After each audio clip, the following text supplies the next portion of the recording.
الحمد لله رب العالمين والعاقبة للمتقين والصلاة والسلام على سيد الأنبياء والمرسلين وعلى آله وأصحابه أجمعين. أما بعد فأعوذ بالله من الشيطان الرجيم. بسم الله الرحمن الرحيم. لن تنالوا البر حتى تنفقوا مما تحبون. صدق اللہ العظیم. اس سے پہلے 3 پاروں کا خلاصہ ہم نے آپ کے ساتھ پیش کیا ہے. آج چوتھے پارے کا خلاصہ، مضامین کا خلاصہ آپ کے سامنے پیش کریں گے. خالق کائنات نے چوتھے پارے کے شروع میں ارشاد فرمایا کہ اللہ تعالیٰ کے راستے میں اپنی محبوب چیز، پسندیدہ چیز کو خرچ کیا کرو.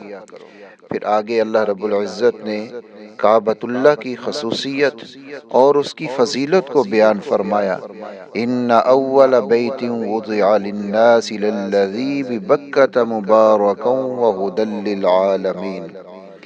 زمین پر سب سے پہلی عبادت گاہ کعبۃ اللہ ہے. اس میں اہم نشانیاں ہیں، جس میں مقام ابراہیم، وہ پتھر کہ جس پر حضرت ابراہیم علیہ السلام کھڑے ہو کر بیت اللہ کی تعمیر کرتے تھے، اور زمزم کا کنواں ہے. زمزم وہ پانی ہے جو حضرت ہاجرہ کے بیٹے حضرت اسماعیل علیہ السلام کی وجہ سے نکلا تھا، اور اس میں حتیم شامل ہے، اور جو شخص حرم میں داخل ہو جائے اسے امن مل جاتا ہے. پھر آگے اللہ رب العزت نے حج کی فرضیت کا ذکر فرمایا. وَلِلَّهِ عَلَى النَّاسِ حِجُّ الْبَيْتِ مَنِ اسْتَطَاعَ إِلَيْهِ سَبِيلًا. اللہ رب العزت نے بتایا کہ جو شخص سفر وغیرہ کے اخراجات برداشت کر سکتا ہو، پیچھے اہل خانہ کے گزر بسر کا بھی انتظام کر سکتا ہو، اور حج کے دوران وہاں رہنے کا، قیام کا خرچہ بھی کر سکتا ہو، اور اگر عورت ہو تو اس کے ساتھ اس کا محرم بھی ہو، تو ایسے شخص پر حج فرض ہو جاتا ہے. فریضہ حج ادا کرنے میں کسی طرح کی کوتاہی نہیں کرنی چاہیے. آگے فرمایا یوم تبیض وجوہ. قیامت کے دن چہرے سفید ہوں گے، روشن ہوں گے. یہ وہ لوگ ہیں جو کامیاب لوگ ہوں گے.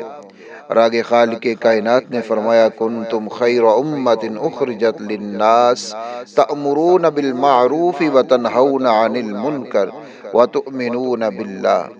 اللہ رب العزت نے اس امت کی خصوصیت کو بیان فرمایا، اور خصوصیت یہ ہے کہ یہ امت اللہ تعالیٰ پر ایمان لاتے ہیں، امر بالمعروف کرتے ہیں اور نہی عن المنکر کرتے ہیں. یہ نیکی کا حکم کرتے ہیں اور برائی سے روکتے ہیں. جو جائز اسباب ہیں نیکی کی طرف لانے والے، ان کو اختیار کرنا چاہیے، اور جو جائز اسباب ہیں گناہ سے بچنے کے، ان کو بھی اختیار کرنا چاہیے.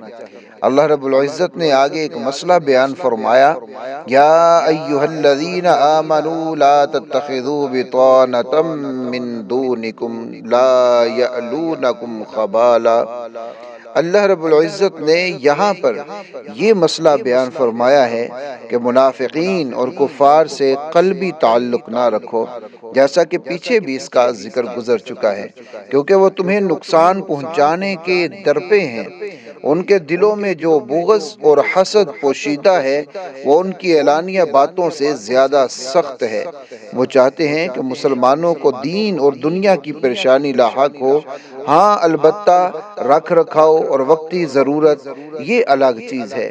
تو اہل اسلام کے لیے بھی یہی حکم ہے کہ وہ کفار مشرکین کے ساتھ قلبی تعلق کبھی بھی قائم نہیں رکھ سکتے. رکھ رکھاؤ ظاہری طور کے اوپر یا ظاہری معاملات میں ان کے ساتھ تعاون ہو سکتا ہے، معاملات ہو سکتے ہیں، لیکن قلبی تعلق، محبت، دوستی، یہ چیز مسلمان کی کفار کے ساتھ نہیں ہو سکتی۔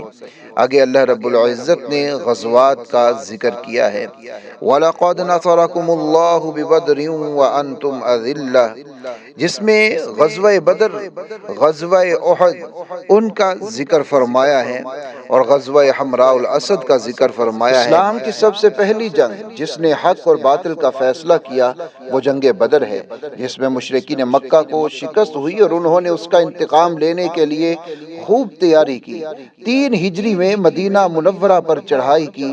اولاً مسلمانوں کو فتح ہوئی، لیکن پھر مسلمانوں کی انتہائی غلطی کی وجہ سے جبل الرماح، جس کے اوپر 50 افراد کا دستہ متعین تھا اور وہ اپنی ذمہ داری چھوڑ کر مال غنیمت جمع کرنے میں مصروف ہو گیا تھا، ان کی وجہ سے یہ فتح شکست میں تبدیل ہو گئی، اور پھر جس سے 70 صحابہ اکرام شہید ہوئے۔ رسول اللہ صلی اللہ علیہ وآلہ وسلم کے چچا سید الشہداء سیدنا امیر حمزہ رضی اللہ تعالی عنہ بھی اس میں شامل تھے۔ ان غزوات کے ذکر کا بنیادی مقصد یہ ہے کہ اسلام جہاد ہی سے غالب آتا ہے۔ آگے اللہ رب العزت نے ذاکرین کا تذکرہ فرمایا، الذین یذکرون اللہ قیاما وقعودا وعلی جنوبہم۔ دلائل قدرت کا ذکر کرتے ہوئے اللہ نے یہاں ذاکرین کی شان کو بیان کیا ہے کہ وہ اٹھتے، بیٹھتے اور لیٹے ہوئے اللہ رب العزت کا ذکر کرتے رہتے ہیں۔ آگے خالق کائنات نے اہل ایمان کا تذکرہ فرمایا، یا ایھا الذین آمنوا اصبروا وصابروا ورابطوا واتقوا اللہ لعلکم تفلحون۔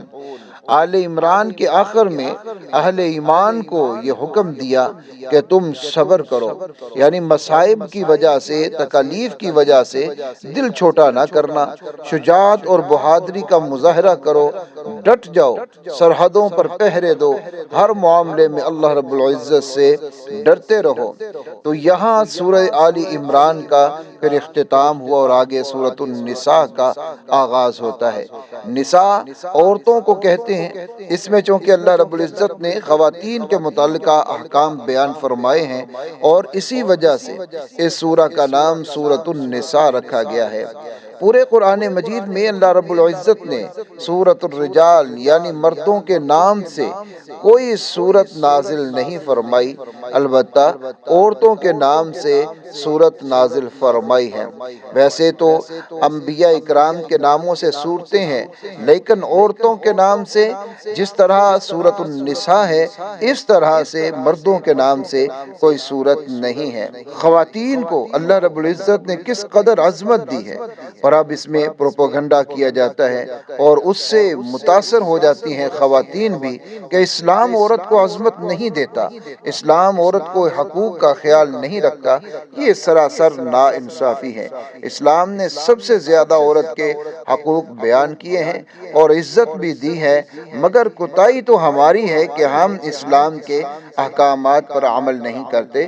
اس سورہ مبارکہ میں بہت سارے احکامات بیان کیے گئے ہیں۔ اللہ رب العزت نے فرمایا، وَآتُوا الْيَتَامَى أَمْوَالَهُمْ وَلَا تَتَبَدَّلُوا الْخَبِيثَ بِالطَّيِّبِ، فرمایا کہ یتیموں کا مال ان کے حوالے کر دینا چاہیے اور نہ ہی اسے کھائیں اور نہ ہی ان کے عمدہ مال کو ردی مال سے بدلنے کی کوشش کریں، کیونکہ ایسا کرنا کبیرہ گناہ ہے۔ یعنی یتیموں کی اگر کوئی پرورش کر رہا ہے تو ان کا مال ان کی اجازت کے بغیر بالکل بھی نہیں کھانا چاہیے اور نہ ہی ان کا اچھا مال لے کر ان کو ردی مال دینا چاہیے۔ آگے اللہ رب العزت نے فرمایا، فَانكِحُوا مَا طَابَ لَكُم مِّنَ النِّسَاءِ مَثْنَىٰ وَثُلَاثَ وَرُبَاعَ۔ اللہ رب العزت نے تعدد ازواج کا مسئلہ بھی بیان فرمایا کہ ایک سے زائد 4 تک نکاح کرنے کی اجازت ہے، لیکن ضروری نہیں ہے۔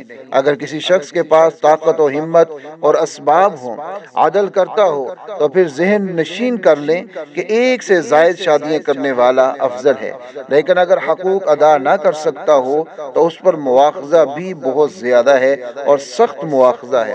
اگر ایک سے زائد شادیوں پر قوت اور طاقت نہ ہو اسباب نہ ہو، حقوق ادا نہ کر سکتا ہو، تو پھر ایک ہی نکاح پر اکتفا کرنا بہتر ہے۔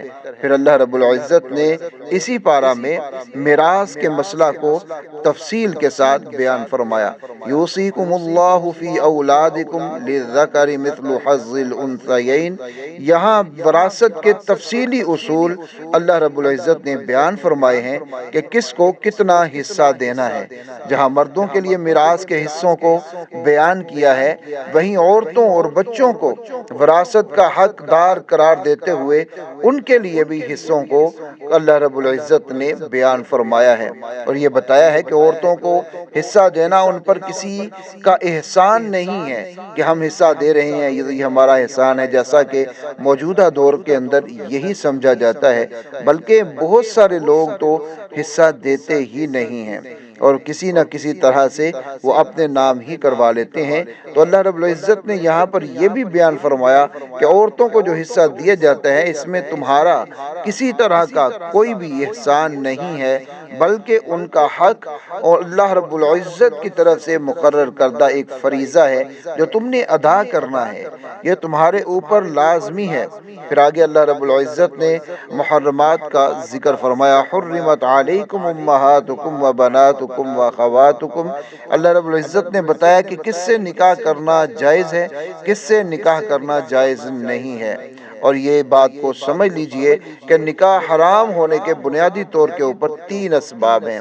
نمبر 1 نسب، یعنی جو خونی رشتے ہیں ان کی وجہ سے نکاح حرام ہوتا ہے جن کے ساتھ۔ نمبر 2 رضاعت، یعنی دودھ پینے کی وجہ سے جو رشتے بنتے ہیں ان سے نکاح کے معاملات۔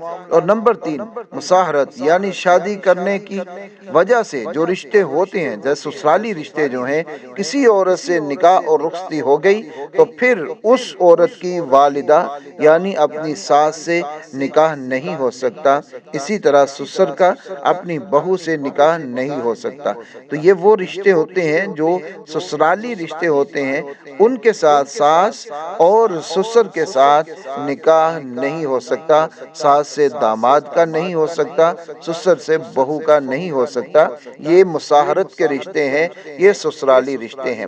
تو یہ اللہ رب العزت نے چند ایسے احکامات جو چوتھے پارے کے اندر سورہ آل عمران کا اختتام اور سورۃ النساء کا آغاز چوتھے پارے میں ہوتا ہے۔ اللہ رب العزت ہم سب کو عمل کی توفیق عطا فرمائے۔ وآخر دعوانا ان الحمد للہ رب العالمین۔